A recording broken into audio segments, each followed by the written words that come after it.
Okay, what we want to do in today's episode is we wanted to do a bit of a red pill moment episode. I thought this would be pretty fun. We were joking around with our team a couple of weeks ago, and we thought, it'd be pretty neat to kind of hear everyone's red pill moment, how they came to these ideas, and really what woke them up. So, Remzo, maybe you can start us off and just kind of give us a little bit of a history and a background. When we say red pill, what specifically are we talking about? Well, let's go back to the cultural zeitgeist all the way back in 1999. There was a movie you may have seen, may have not have seen. If you haven't seen it, you got to see it. It's called The Matrix. And in The Matrix, the character Morpheus goes ahead and presents Neo, Keanu Reeves, with two options. The blue pill allows him to stay in the Matrix, the comfortable life he knows, the world he knows, nothing changes. But if he takes the red pill, he has to see the world for what it is. And the moment he takes it, nothing will ever be the same. So over the decades, people have really taken that term for once you take the red pill, that means you've changed your concept of something. You've changed your view of something. Once you take it, nothing is ever the same. And for all of us here, once you go down the libertarian rabbit hole, life gets weird. So that's what it means to take the red pill. Very, very good explanation. So I thought I would start it off, and we specifically chose people from the team, by the way, that have different red pill moments. Not everybody has the same type of thing that brought them to it. For me, it was actually public education. So if you guys haven't heard my story, basically what happened was I was diagnosed with a learning disability when I was very young.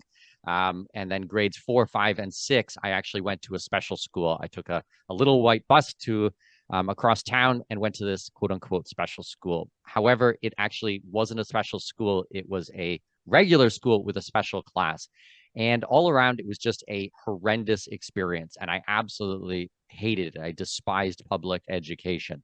And after 3 years of going to this quote unquote special school, I thought, I'm going to get to go back to my neighborhood school. And I'm going to get to see all of my friends, and everyone's going to be missing me. And it's going to be so awesome. But it was actually even worse because everybody kind of thought, all right, Mikkel went to some retard school and, something's wrong with him. And so the next couple of years were also shit for me. So basically, I stopped going to school when I was 12 years old, and I officially dropped out when I was 15. And then I started traveling the world after that. And then once I started traveling, I kind of like found my people, found my peeps. But really looking at public education showed me what a complete scam so much of this is. And it was I don't know, it was a difficult time in my life because you're brought up to think that you're stupid and that something is wrong with you because your brain works a bit differently, because I process information differently, because I couldn't read and write at a young age. I'm very much an auditory type of person, hence almost 10 years of podcasting professionally. This makes a lot of sense now and looking back. But at the time, it was very, very difficult. And so that was kind of the genesis for me. Did I know that, I would grow up to be a libertarian freedom fighter and multimillionaire and influencer in this space? Certainly not. But I did know that public education was violence, it was force and coercion. And I knew the situation was wrong. And I knew I had to remove myself from that situation. Even at 12 years old, I understood that. And I think I just had faith that everything else would fall into place if I could just get out of that situation. So I guess for me, that was like the really big genesis of all of this. And then from there, that just blossomed into many things over the following 30 years of looking at the world with a little bit more critical thinking. So that's my moment. Melissa, how about you? What was your big moment that brought you to this? So my moment was the healthcare industry, an injury that really wasn't a bad injury. It was a broken toe, but prop misdiagnosis from the beginning. Going to three doctors, getting three different outcomes, and one of them saying, "Well, it's only a broken toe." Ended up being severely broken. Ended up having to have surgery, which resulted in a blood clot. I knew something wasn't right, and I kept going to the doctor saying, "I feel like there's something circulatory going on." And I was told that didn't make any sense. And finally, after my third visit, and my toe is starting to turn black, Everybody realizes that I have a blood clot. Nobody was listening to me. And I end up having to have an emergency surgery, a vascular surgery, still in the process, because it resulted in gangrene, still in the process of healing. Do not know if I'm going to lose two toes. And it's all because none of the doctors had the time to listen, to hear what I was saying. You know, they're all told 15 minutes in and out. There's not enough time for them to be patient and listen and hear what we're saying. And the next patient's waiting, the lobby is full, and you just keep getting batted around. And I even tried to go to a vascular doctor off of my insurance, or just off of, because no one was listening to me. And the vascular doctor tells me, oh, you have to have a referral, or we can see you in 6 or 8 weeks. And so I didn't need a referral. My insurance didn't require a referral, but they did. And so it's just constantly being batted around, pushed around in the system, sent from here to there with nobody really listening. And now I'm going to have a disability the rest of my life because of it. And it is an unfair, broken medical system here. Yeah, 100%. When I heard the story, what was happening there, I was just like so shocked. And if you're comfortable, I would love to hear how much the overall medical bill ended up costing. Because this is super messed up. Crazy. Yeah, this is crazy. And it's not follow-ups. I just went like hospital, staying in the hospital, recovery. $204,000 is what the bill is. And I'm still going through follow-ups. So in addition, that is literally just hospital time or the surgery to $204,789,000. That's crazy. That's the US medical system. What a scam. And I mean, there's some incredible doctors in the United States. I'm not going to take away from that. I have so many clients who are doctors, wonderful, amazing people. But the incentivization system in the US for the insurance companies and how things are put together is just so crazy. Just unbelievable. Broken. For sure. Very broken. And then when you told me, like, okay, I think you're actually doing a lot better. You might only lose 2 toes. Weren't they going to remove at the knee your entire leg? From the knee. When I went into surgery, they said most likely she's going to lose from the knee down. The longer I'm in surgery, the more I'm able to do. And so 7 hours of surgery, and he was able to save all of that. And I am just ending up with whatever's going to be in these 2 toes, right? All of it gone or part of it gone. That's where we're at right now. But yeah. Yeah. And then even things like having to buy a new car, because if you lost the leg, you wouldn't be able to drive properly. That's right. Because I still can't drive right now. Wouldn't listen. It's because the doctors wouldn't listen. They didn't have enough time. And here I am. Will be changed forever in my life because of this broken medical system. Yeah. I think a lot of people came to this when looking at the medical system. Well, thank you very much, Melissa, for telling the story. And by the way, Melissa is the head of client intake at our company at Expat Money. So you guys have probably taken calls with her. I know she is busy all day long on the line, talking to different families, trying to figure out how we can help you guys. If you guys actually go to expatmoney.com and top right-hand corner, there's a big orange button that says work with us. If you fill out the form, Melissa will be happy to talk to you about these things and any of these red pill moments. And hopefully we can get you out of broken medical system. Because side note, it's not like that down here in Panama where I live or other places where I live. When I started sharing, we had to go through the hospitals last year in February, and the prices we paid were minuscule, were almost nothing. And the treatment we got and the service we got was just world-class on every single level, just so fast, and just everything was just amazing. So actually, you guys can go back and check out that episode. Mark, why don't you explain or tell us a little bit about yourself and then get into how you came to all of this? Mikkel, I would be more than happy to. My name is Mark Clare, Director of Content and Marketing here at Expat Money. Many of you have heard me either on this podcast or some other podcast in the past, but I first, I was raised a pretty standard Republican household, I guess you could say, growing up. And, I didn't really necessarily agree with my parents or not. I just kind of battered between the left and the right a little bit as I tried to figure things out. But in college, a really good friend of mine who I met, he used to work for this obscure congressman named Ron Paul. He was actually a congressional page in high school. And when we used to hang out in college, believe it or not, he used to just talk about this congressman a lot and how he used to go into his office and talk to him about the wars and the money system and all this stuff. And I just couldn't believe I'm 20 years old drinking at 3 in the morning. This guy's talking about a congressman. So I thought that was pretty interesting that he seemed so excited about this guy. And keep in mind, not to age myself too much, this is the late 90s we're talking about here. So this is well before Ron Paul's huge presidential run where he really, garnered national attention and kind of got the ball rolling on what you might call the modern liberty movement, I guess you might say. But yeah, I mean, when I heard about that, I thought that was pretty interesting. So he gave me one of his books and he sent me to his column, which he wrote at the time, which I think was online then, called Texas Straight Talk. And he used to always talk about things in such a different way than every other politician.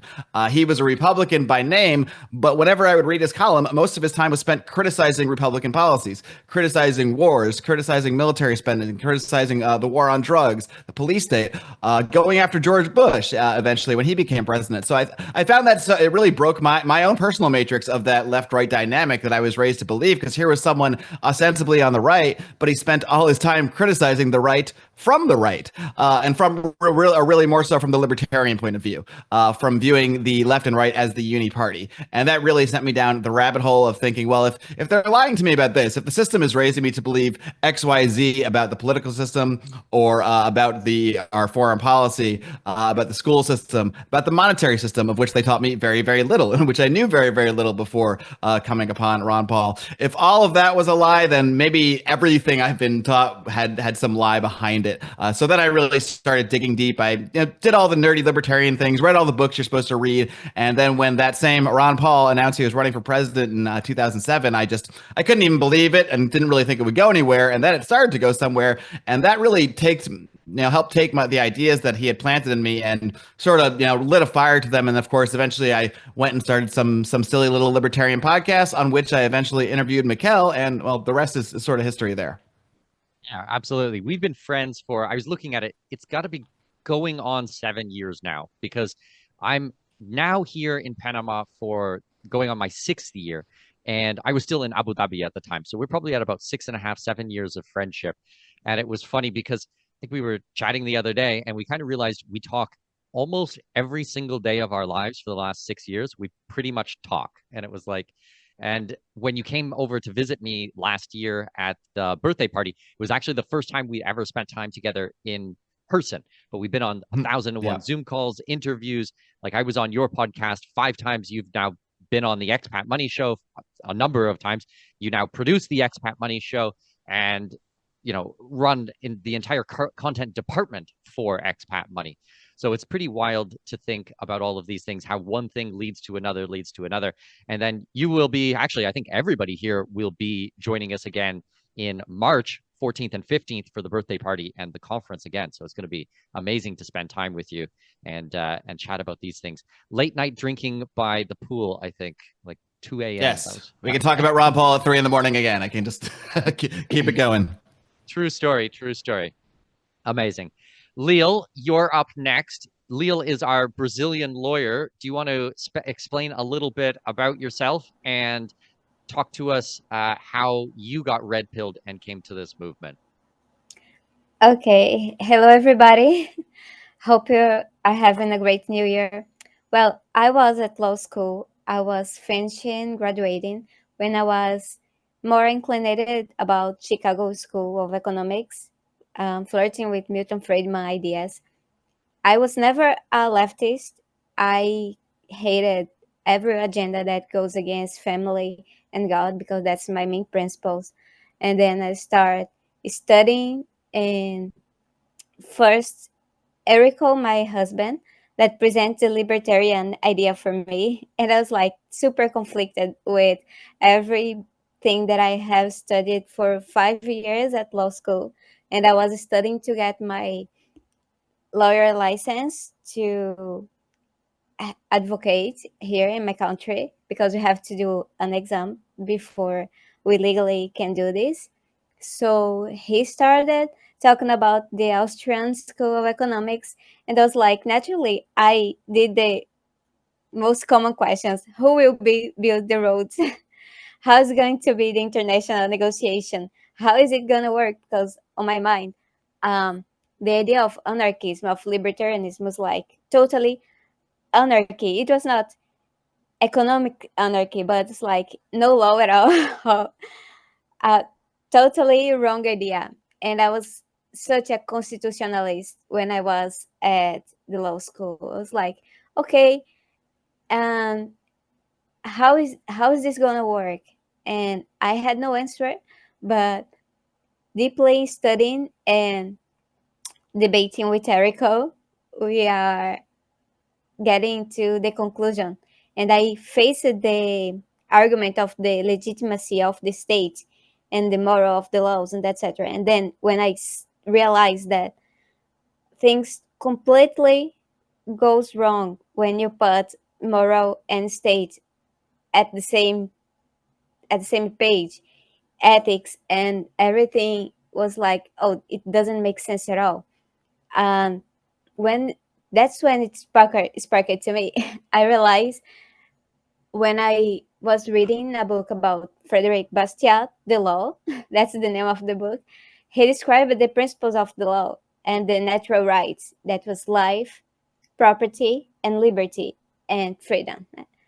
And I said, yeah, what is the state but the violation of all natural rights that we have? What is taxation but all these violation? And it was like, unjust laws, we have to disobey them. We have the obligation to disobey them. It doesn't make sense. It goes against the individual rights. And then I started reading Rothbard, Mises, Hayek, Hans Hermann Hoppe, and it started to clear my mind. That's just the point of the iceberg for my libertarian story.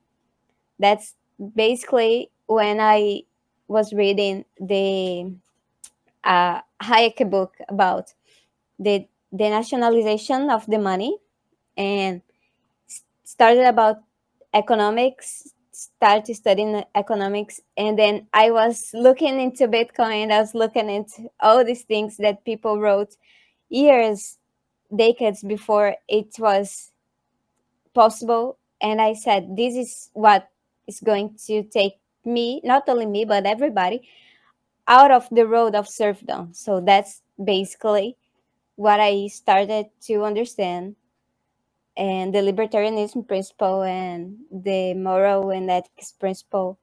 And that's how I live my life today. And that's where I am today. That's basically one of the principles that raised my life today. It's freedom, moral ethics, family, first place, of course, and God. That's where I am. And private property, of course. That's the principle of everything. Well, and I think, we've been working together at Expat Money for probably 3 or 4 years now. And I think that's, well, my guess why you would really like working for this company is because our core values are exactly those things. This is what we highlight every day. And we don't just, list our values and core principles on a wall or something and then forget about them. We live them every single day. And to work at this company, those have to be your values. Now, I think your way of getting red pilled or coming to libertarianism is super interesting, actually. One of my favorite authors and someone I've actually gotten to know very well over the last couple of years is Richard Maybury. And he wrote a fantastic book called Whatever Happened to Justice. And he really talks about the legal system and how things work. And he really equates it to, when they say, oh, they're a lawmaker. There's no real lawmakers. That's like saying you're a rainmaker, like, Mm-hmm. okay, you dance out in a field and you can make rain. No, there are natural law, okay? Natural law, or if you prefer, God's law, okay? And God's law comes from the non-aggression principle. Like these are completely in line, and the way that he describes it and the way that I would also describe it is do all that you say you will do and do not encroach on other people or their property. Those have to be the core tenets for a value system. So when politicians come up with all of these laws that can take away somebody's freedoms and they're not based on that, that's not just. So for you to go through law school and learn all of these man-made laws that don't that the man-made laws thinks that they supersede God's law is just unbelievable. It's such hubris, and I think a lot of people don't recognize how disgusting that is. I remember talking to someone before, and they were showing me the law system. I think it was in Canada or the U.S., and it was like the punishment for tax evasion was more severe than the punishment for raping a woman. Okay? Let that sink in. You don't disclose your income and you don't pay your taxes. I'm not telling anybody what to do. Certainly not. I'm not saying don't pay your taxes. Don't take this out of context. But let's think about that really. They think that the severity of that is worse than raping a woman. That's fucking gross. Like, that's legit disgusting. The violation of someone. So coming to this through the legal system and actually being a trained lawyer and looking at it, I think is super, super powerful. Well, Larissa, thank you so much for sharing how you became red pilled and came to this realization. Remzo, why don't you explain a little bit about what you do here at Expat Money, a little bit about your background, and then how you got red pilled? Yeah, thank you, Mikkel. I am part of the awesome marketing team here at Expat Money, helping make the sausage every day with the awesome team here, so to speak. I came in through things, at the time, I didn't think that it was anything controversial until I started talking to people who I thought were my friends about it. I grew up in a very Republican household. I was a kid. I was like in first grade when 9/11 happened, and my father was active duty Army. My father spent a full career as a active duty intelligence officer in the U.S. Army, deployed to Iraq, deployed to Afghanistan. We moved around the country and around the world every year until I graduated from high school. And up until that point, I started to realize that something about the wars in Iraq and Afghanistan wasn't adding up. As a kid, I would say that I was a Republican like everyone else, in a more conservative, traditional environment growing up military. But I wasn't so offended when Obama came in 2008 and said, "Hey, you know what? We've been here forever. We're spending money. People are dying. The mission is basically over. We need to go ahead and end it." And I was just kind of like, well, I feel like most people are at that point. Even a lot of Republicans who I know supported George Bush were at that point. And my father had spent 15 months in, the surge in Iraq. And it was like, this country, I don't really know if we should be over there. So what do I do after high school? I go ahead and I join the military. And that was at a really weird point in our national defense strategy, because when I came in, it was a drawdown, it was sequestrations, the wars were over. I remember I was a senior in high school when the videos of soldiers riding on tanks out of Iraq saying it's over were going around online. And I was just thinking, maybe this is just better because we don't have the money for it. My thing was always, I used to watch John Stossel every day after school. I was like, we don't have the money for this. We can't afford this. We're broke. We're printing money. Like everything is worse off because of this. And we can't look at Iraq and Afghanistan necessarily say that these are two pillars of, Western liberal democracy, even at this point. So then I go in, and things just get even stranger because I'm like, Obama doesn't really seem to be doing the things that he's saying he's doing.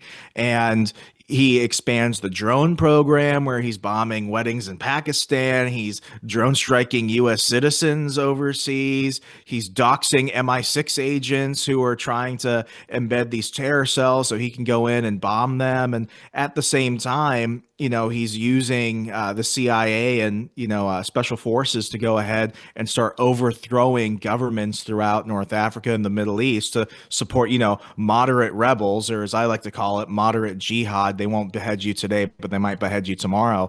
And I'm just looking at this. I'm like, how is it that we got rid of the guy that everyone was calling a warmonger for 8 years, and we just replaced him with Black George Bush? This doesn't seem to be any better. So I'm going through, all my training as a soldier. And at some point, somebody's like, have you ever read The Revolution by Ron Paul? And at that point, it was just, what is this? That was that crazy guy from Texas, right? It just unleashed a whole bunch of questions.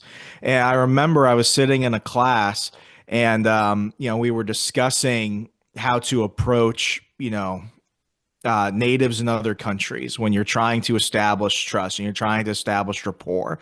I was trained to be an officer at that point, and I remember asking a question which totally ticked off every one of my peers. And I was like, "Have we ever just considered that no matter how much money we give them, how many bridges we build, how many schools we build for young women in Iraq and Afghanistan, that one, they're going to blow it up the next day, and two, they might just not like us there, not because they hate American freedom and fireworks and apple pie and everything, but because there's a whole lot of stuff we don't understand." The biggest thing for me came with the concept that history didn't start on 9/11. There was a whole bunch of stuff going on before that.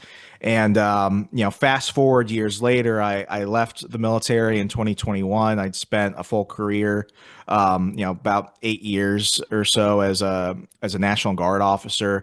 I've stayed active duty during the Charlottesville riots in Virginia and other stuff, did a lot of natural disasters and such. But I'll just remember when Biden went ahead and did his just absolutely embarrassing withdrawal of Afghanistan. This was also the first time that you had those like children of Taliban fighters and people who had grown up as children in Afghanistan during the wars and everything. I started seeing young men who were celebrating the American withdrawal in Afghanistan. And that was really weird for me because, as I was going through my training and everything, the OP4, all the photos, all the video, all the stuff we could examine, it was always old men with sandals and beards and AKs, Russian AKs. And for the first time, I'm seeing like people who, one, a majority of the population of Afghanistan didn't even know what 9/11 was. Two, the Taliban was not responsible for the attacks on 9/11. And three, a lot of Taliban fighters, when they were interviewed by, European journalists after the withdrawal, a lot of them just said, "Yeah, I just didn't like the Americans being here." And that was weird. And for the first time, I didn't hate them. I saw people who lived on the other side of the world as me, and I started to realize they don't know me. They don't really care about me. I hate the Taliban, but I started to look at this from the angle of what we did there. We should have left in 2003. We should have left we should have left. We should have let the Afghans figure things out for themselves. And what we did was we turned the Middle East into a giant military contractor playground. It didn't benefit us. It didn't benefit them. The world is worse off for this. And, once you kind of start to examine that things are not as black and white, you can't go back from there. Yeah, super powerful. The fact that Obama won the Nobel Peace Prize just is mind-boggling. Oh, he has the largest kill count of any Nobel Peace Prize winner. By a large margin. I think he dropped more bombs on women and children than anyone else in human history. That should be enough to red pill someone when that's the status quo. Like, you celebrate someone with a Nobel Peace Prize and they're a legit murderer.